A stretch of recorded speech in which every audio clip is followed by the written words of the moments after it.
Welcome to Sweet Life Beat Life. We hope this video helps. In this video, I will explain how to make fudge cake in a microwave. First, let's gather our ingredients. You'll need 1/4 cup of all-purpose flour, 1/4 cup of granulated sugar, 2 tablespoons of unsweetened cocoa powder, and 1/4 teaspoon of baking powder. Also, have 3 tablespoons of milk, 2 tablespoons of vegetable oil, and 1/4 teaspoon of vanilla extract on hand. A microwave-safe mug or small bowl is perfect for this recipe. Now let's mix our delicious batter. In your microwave-safe mug, combine the flour, sugar, cocoa powder, and baking powder. Stir these dry ingredients well to ensure they are evenly distributed.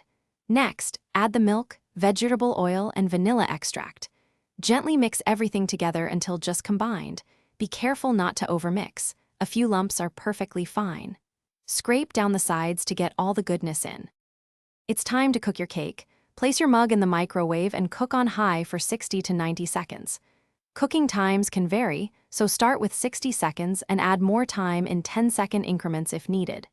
The cake should look set and firm to the touch, but still moist. Avoid overcooking, as this can make your cake dry. A toothpick inserted should come out with moist crumbs. Your microwave fudge cake is ready. Let it cool for just a minute or two. It will be quite hot. This short cooling period allows the cake to set perfectly. Now comes the fun part, toppings. Drizzle with your favorite chocolate syrup, add a dollop of whipped cream, or sprinkle with some colorful sprinkles. This warm, rich, and incredibly easy fudge cake is best enjoyed fresh. Dig in and savor every bite. Thanks for watching. Consider subscribing if we helped you.